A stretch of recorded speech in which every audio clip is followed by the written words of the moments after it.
The Samsung Galaxy Z Flip 7 gets so much right, it makes me wonder why more people don't carry a flip phone. It has an amazing screen inside and a useful cover display that's truly edge to edge. I wish it had a better processor, and using Samsung's software can be a real drag, but this is still an excellent flip with capabilities competitors can't match, like Samsung's DeX. If you are curious, go check it out, slap it shut, and you will want to take it home.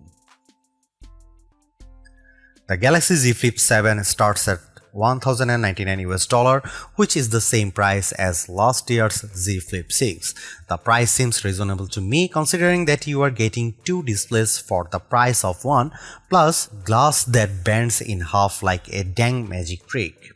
Galaxy Z Flip phones used to seem pricey, but the rest of the phone world has slowly crept up to meet Samsung.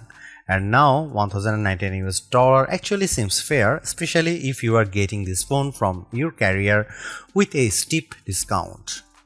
The Galaxy Z Flip 7 costs more than an iPhone 16 Pro and less than an iPhone 16 Pro Max. It costs the same as a Google Pixel 9 Pro XL or Samsung's new and thin Galaxy S25 Edge. Most importantly, the Flip 7 costs less than the new Motorola Razr Ultra 2025 in the US, where the Razr Ultra starts at $1,299. At launch, the Galaxy Z Flip 7 only comes in 4 colors, while last year's Flip 6 was available in 7 hues.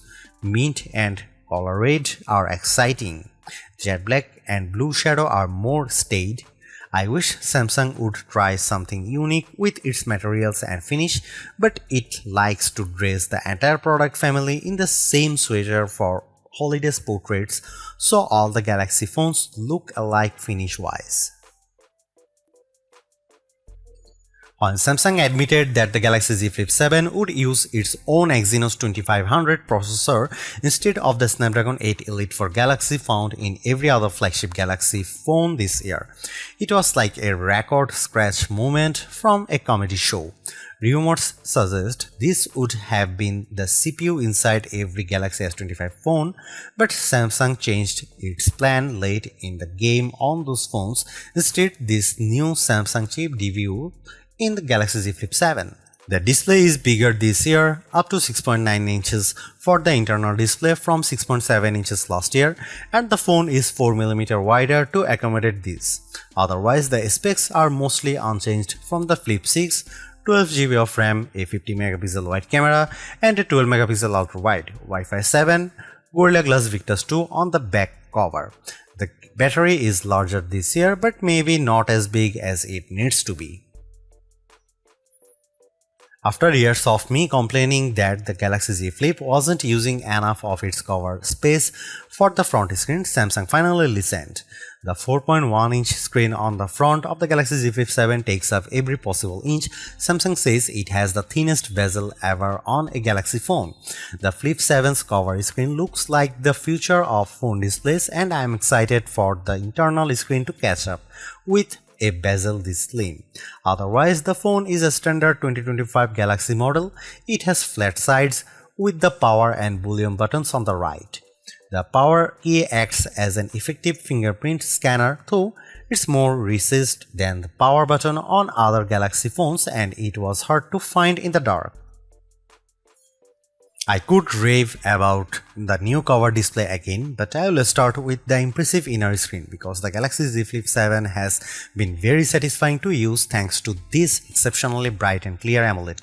It was always a joy to open even in bright outdoor light. Don't worry about the crease on the inner screen, it's completely invisible when you are using the phone, and it never bothered my fingers when I was swiping across the screen. After all these years, it still feels like a magic trick to fold a piece of glass in half, and it still shocks friends who haven't seen a flip foldable in person before. The Galaxy Z Flip 7's cover display is, as I have mentioned, also spectacular. The ultra-thin bezels make it seem to disappear, and you get plenty of room to work with apps and widgets on the 4.1-inch space. It's a great improvement to the flip phone, and one I have been impatiently waiting to see. If you want a smartphone you can tweak and customize to your heart's content, get a Samsung phone. If you prefer something simpler, you can still grit your teeth and ignore most of the settings, the pop-up features, and the extra steps required to make things work. How bad is Samsung software? Take the cover display for example. On the Motorola Razr, when you are using an app and you close the phone, the app shows up on the cover display. That's simple and intuitive. On the Galaxy Z Flip 7, not even close. To use an app on the front screen, you have to find the setting to enable apps on the cover display. This isn't in the cover display setting menu, it's in a menu called Advanced Settings and then Labs. Labs, can you imagine a more frightening way to hide a crucial feature? Why not just calling it Dungeon? And once you find Labs, you have only gotten started. You can enable a few pre-selected apps to work on the cover display, Maps, Messages, Netflix, or you can download another widgets called Multistar from the Galaxy App Store. Multistar creates a home screen that lives on your cover display, and on that screen you can add any app on your phone. On the cover, you swipe to the Multistar screen and tap the app you want to open. Unfortunately, you can't set any of these up on the cover display itself. You can't even add widgets to the cover display without opening the phone. It feels like Samsung is still getting the hang of this whole cover display thing, but the Flip 7 is its best effort yet. Aside from those issues, I have many questions about Samsung's AI strategy. The company has a habit of talking up features that even never materialize. The Galaxy Z Flip 7 was supposed to have a special version of Google Gemini that could talk to me live while the flip screen was half closed. But I haven't been able to find a mode that works that way. Samsung's now brief home screen widgets and app is also a key selling point for its AI features, but it is truly a useless bit of software. It never offers me more than the weather and the first few appointments on my company calendar, which are always people who scheduled a day off. Samsung promised that this now brief and its Galaxy AI features would offer highly personalized information as the AI gets to know you through your Samsung devices and users' behavior. I carry multiple Samsung phones and wear a Galaxy Watch Ultra, and I have never seen anything personalized for my interests of habits. The Galaxy Z Flip 7 has a good set of cameras that took photos I enjoyed sharing. Images taken with Samsung cameras usually pop with bright colors and a highly sharpened look, but I have noticed on the last couple of phones that Samsung has been toning down this artificial look for a more natural photography style closer to what the iPhone produces. I am all for it. Don't worry, Samsung fans, you still get photos that look great, especially if you opt for Samsung's specialized modes. Samsung's portrait mode is probably the best on any smartphone. It isolated my subject neatly and blurred the background for a gorgeous look. Samsung's food mode is by far the best camera phone mode for taking food photos. I reach for my Galaxy phone whenever I bake something tasty and I want to share it. Samsung's AI editing features are also the best I have used on any smartphone. When you cut an unwanted person or object out of your photo, the Galaxy Z Flip 7 does a perfect job of filling in the gaps. If there are floors, board, or vertical blinds behind them, it fills these in seamlessly. Of course, the Galaxy Z Flip 7's coolest camera trick is letting you use the cover display as your viewfinder for photos. You can take selfies at the full 50MP resolution when you point the main camera at yourself and use the cover display. You can also set the phone in an interesting position, way down low or hanging from up high, and then take shots with voice commands or by signaling the camera with a wave. My only complaint is that lack of a real zoom lens. I have a kid who plays sport and the digital zoom isn't good enough to capture him on the field.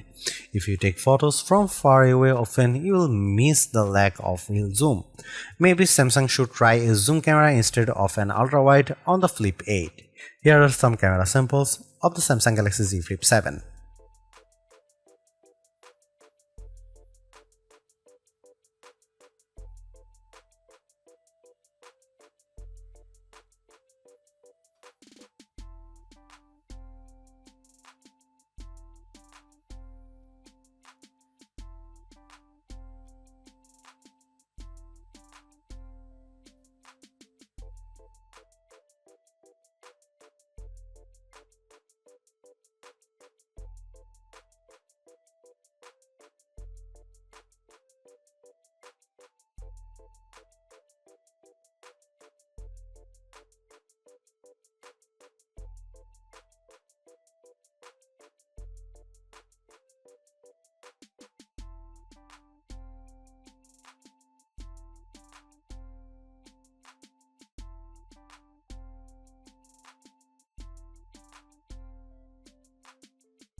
In my real-world tests, the Samsung Galaxy Z Flip 7 performed well. I used it for a variety of complex tasks, including running two apps with one at top and other at the bottom of the inner screen, and plugged the phone into my monitor for the full Samsung DeX treatment. I like Samsung DeX because I have all of my work accounts for email, Slack and Google Drive on my phone, so when I use my phone I don't need to log in again as I do when I use my laptop. I just plug my phone into my USB-C laptop dock and get a little bit of work done, then unplug and go. Samsung Z Flip 7 was great at this, and I'm happy to see DeX on the Flip 7 after missing it on last year's Flip 6. That said, in benchmark tests, it's clear that the Samsung Exynos 2500 lags behind the Qualcomm Snapdragon 8 Elite, and it's a shame that the Flip 7 and Galaxy Z Fold 7 run on different platforms. In our lab tests, the Exynos 2500 did not beat the Galaxy S25's Snapdragon 8 Elite for Galaxy platform in a single test. Not processor speed, graphics performance, web browsing, AI and machine learning tests, nor any other benchmark we run. In every way, the Exynos 2500 is inferior to the Snapdragon 8 Elite. Worst of all may be the chip's power consumption, which I'll get into the next section. Samsung isn't doing itself any favors by ditching one of the best mobile platforms I have ever used, the Snapdragon 8 Elite, and I hope it doesn't ever make the same mistake again. The Galaxy Z Flip 7 usually lasted a full day in my testing unless I used it extensively for taking and editing photos or playing games. On camera testing days, I needed to charge up to keep it going until bedtime. It could have been worse, but I wonder if the cover display makes a difference. After all, there were plenty of times when I used the cover when I might have used the full screen on a normal phone, and the inner screen certainly draws more power than the half-sized cover display. The reason I was pessimistic about the battery life was the Galaxy Z Flip 7's poor showing in our lab battery testing. The Flip 7 has a batteries that 300 mAh larger than the cell in the Galaxy Z Flip 6, but it only delivers about 90 minutes more runtime in our rundown tests. Compare that to the Motorola Razr Ultra, which uses the Qualcomm Snapdragon 8 Elite chipset. The Razr Ultra has a battery that's 400 mAh larger than the Galaxy Z Flip 7's, but in our tests, it lasted almost 6.5 hours longer than the Galaxy Z Flip 7. The Z Flip 7 died in just under 12.5 hours in our tests, while the Razr Ultra lasted almost 19 hours. I have to assume that Snapdragon is sipping power compared to Samsung's Exynos chip, and that's why the Razr Ultra lasts so much longer with only a slightly larger battery. Motorola's displays are just as bright and actually pack more pixels, which means they would draw more power. If it isn't the display saving electricity, it must be the chipset.